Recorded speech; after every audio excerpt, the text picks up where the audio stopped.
wenn ich mir jetzt überlege, was kostet das, was da produziert wird. Also ich meine, es ist vollkommen klar, da brauchen wir uns, glaube ich, da muss man kein Flugzeugtechniker sein, dass ein Flugsitz für 9 Euro nicht produziert werden kann. Also irgendjemand wird da ausgebeutet. Sie können für 9 Euro nach Barcelona fliegen.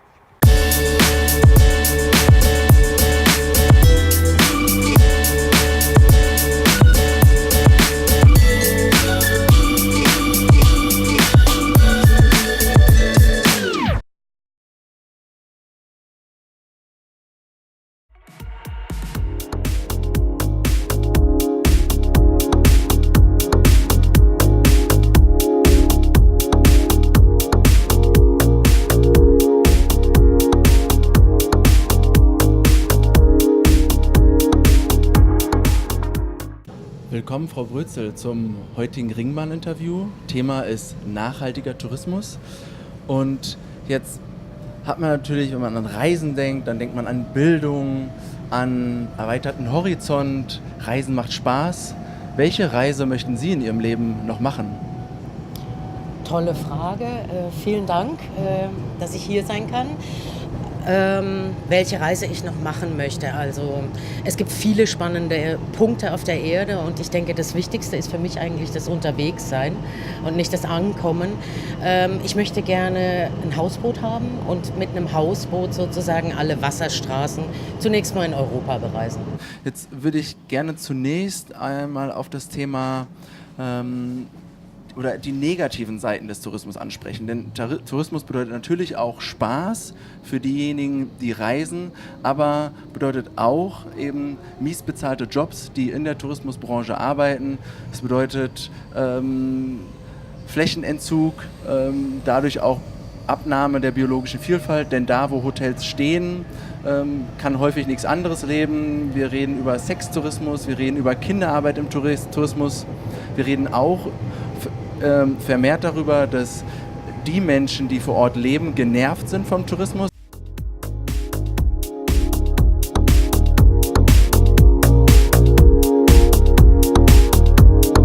Also wir müssen es andersrum sehen. Tourismus, wenn wir das aus der Entwicklung her betrachten, war ja früher sehr zweckgebunden. Pilgerreisen, Handelsreisen, dann waren es die Adligen, also es war eine sehr elitäre Geschichte, überhaupt reisen zu können. Und dann so ab den 60ern fing das an, dass wir gesagt haben, okay, wir haben staatliche Airlines in Europa. Ich rede jetzt sehr eurozentristisch. Das heißt, die Europäer haben angefangen in den 60er Jahren massenhaft zu reisen. Das hat damit zu tun, dass die Arbeitszeit verkürzt worden ist, dass sozusagen Freizeit da war. Und das erleben wir jetzt weltweit. Die Chinesen haben das erste Mal die Möglichkeit, seit ein paar Jahren so zu reisen, wie sie jetzt reisen. Und die Inder, wir dürfen natürlich nicht davon ausgehen, dass nur wir dieses Recht haben. Das führt dazu, dass solche Dinge wie Venedig, Barcelona oder auch Berlin, ja, wir haben in Berlin einen Faktor von 8:1. Das heißt, wir haben 8 Touristen auf einen Einheimischen.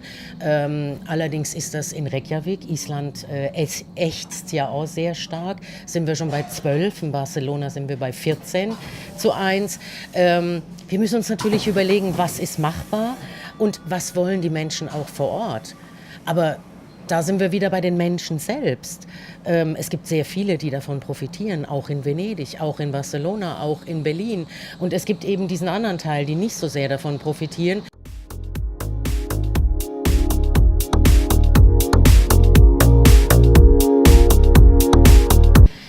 Naja, also das überlege ich mir sehr, sehr, sehr, sehr oft. Ja. Also im Grunde genommen können Sie sagen, dass der einzelne Reisende eigentlich gebildet sein müsste. Gebildet in dem Sinne, dass er sich jedes Angebot, das er annimmt, überlegt. Er müsste sehr viel Zeit investieren, sich seine Mobilität zu überlegen. Zum Beispiel mit öffentlichen Verkehrsmitteln. Das ist jetzt nicht bei jeder Destination möglich. Aber dann zum Beispiel vor Ort zu sagen, okay, wenn ich ankomme in Ecuador, dann nutze ich zum Beispiel den örtlichen Taxifahrer, Der Taxifahrer verdient an dieser Geschichte. Oder ich nutze kleine Hostels. Ich nutze vielleicht auch Airbnb. Also eine Studie, die Airbnb vor kurzem rausgegeben hat, ist, dass sie weltweit einen sehr hohen Impact schaffen, gerade in Entwicklungsregionen, dadurch, dass sie es einfach ermöglichen, dass zum Beispiel Frauen Teile ihrer Wohnungen, ihrer Hütten, was auch immer anbieten können und dadurch relativ zügig, ohne Markteintrittsbarrieren, ein Einkommen generieren können. Ein Großteil in Entwicklungsländern sind einfach Frauen, die Familie haben, vielleicht nicht weggehen können und so weiter. Also Airbnb an sich gibt natürlich viele Probleme, auch gerade hier in Berlin, weil es ausgenutzt wird, aber ist eine Möglichkeit, wo wir sehen, dass Digitalisierung Möglichkeiten schafft, relativ zügig in den Markt einzutreten. Uber wäre ein ähnliches Beispiel. Aber da haben wir natürlich bei dieser Sharing Economy auch wieder diese ganzen Probleme mit, die Leute verdingen sich für sehr wenig Geld, weil sie gar keine anderen Chancen haben.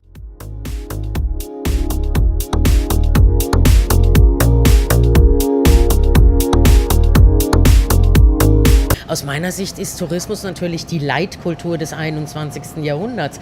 Wenn wir mal absehen von sagen wir mal, dem Massentourismus, dem organisierten Tourismusgeschäft, das sehr viele negative Folgen mit sich bringt. Wenn Sie sich überlegen, dass sozusagen ein Studentenaustausch oder jetzt jede interkulturelle Begegnung so die Möglichkeit schafft, dass ich jemanden anders kennenlerne und dadurch die Selbstreflexion auf mein eigenes Leben wieder etwas in mir bewirkt. Was bedeutet das für mich in der Reflexion, dass ich einfach die Möglichkeit habe, ich habe einen deutschen Pass, das ist wie ein Sechser im Lotto. Ja? Also wenn wir das mal weltweit vergleichen, in welch privilegierter Situation wir eigentlich sind. Ja. Und Tourismus als Leitkultur, sage ich mal, auch ein schönes Framing, weil natürlich da auch viel hingeht und ich bin auch ganz ehrlich, wenn ich sehe, wie meine Freunde Fotos auf Facebook posten, wie sie sich den Pelz am Strand bräunen oder im Himalaya wandern gehen oder ein Selfie machen und im Hintergrund sind die Pyramiden von Gizeh, dann will ich auch. Welche Rolle spielen diese Bilder für unser Reiseverhalten? Tolle Frage, vielen Dank dafür. 2 Antworten dazu. Zum einen gehen die Destinationen immer stärker dazu über, Selfie-Plätze anzubieten. Also die Schweizer sind da super in ihrem Marketing. Auf den höchsten Bergen gibt es dann so Plattformen, wo man ganz weit nach vorne laufen kann. Alles ist sehr geschützt und da kann ich dann mein Selfie machen. Das ist natürlich eine Entwicklung. Da gibt es sehr viele Journal Papers darüber, inwiefern Menschen, die in dieser Selfie-Kultur unterwegs sind, überhaupt noch die Destination wahrnehmen. Nämlich fast nicht mehr. Es geht nur noch darum zu zeigen auf Instagram. Instagram ist ja wahnsinnig beliebt, geht sehr steil nach oben, wo es relativ schnell geht, also nicht mehr Text, sondern nur noch Bild mit den entsprechenden Hashtags, zu zeigen, wer bin ich, über das, wo ich bin oder was ich von mir zeige. Auf der anderen Seite habe ich gerade eine Masterarbeit gelesen, die hat sich damit beschäftigt, inwiefern genau diese Kultur auch für anderes benutzt werden kann. Es gibt eine ganze Reihe von Bloggern und Instagrammern, die sich zum Beispiel irgendwo in Hawaii an den Strand setzen, wo alles voller Plastik ist und sagen, hey Leute, Hashtag Plastikmüll, Plastikvermeidung und so weiter. Hier wollte ich eigentlich baden, aber das geht leider nicht, weil wir uns alle so und so verhalten. Was ich auch sehr interessant finde, dass man eben diese Möglichkeiten auch anders nutzt. Wir befinden uns jetzt hier am Tempelhofer Feld, der ehemalige Stadtflughafen von West-Berlin.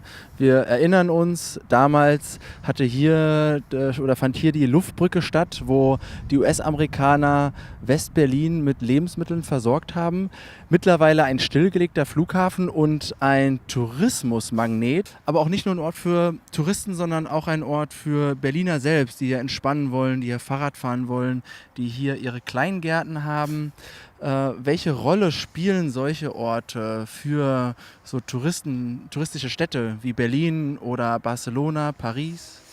Also ich meine, Tempelhof finde ich insofern ein sehr, sehr schönes Beispiel, weil es eigentlich keine Stadt gibt, von der ich weiß, weltweit, die eine so riesige Fläche inmitten der Stadt einfach es ist ja eigentlich nicht, also es gibt keine geordnete Nutzung hier und das ist auch was ganz Spezielles in Berlin.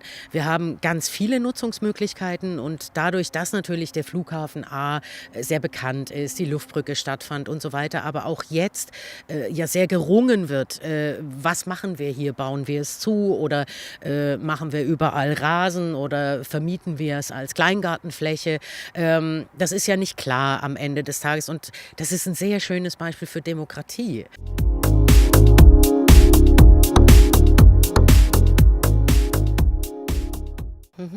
Also wenn ich mir jetzt überlege, dass ich über längere Zeit zum Beispiel irgendwo hinreise, ich mache einmal eine große Reise, weil es einfach sehr weit ist, zum Beispiel, dann kann ich mir ja im Vorfeld sehr viele Gedanken machen. Ich kann vor Ort auch Menschen fragen. Ich kann zum Beispiel selbst meinen Beitrag, den ich durchs Fliegen verursache, kompensieren über verschiedene Offset-Angebote, wie beispielsweise Atmosphäre.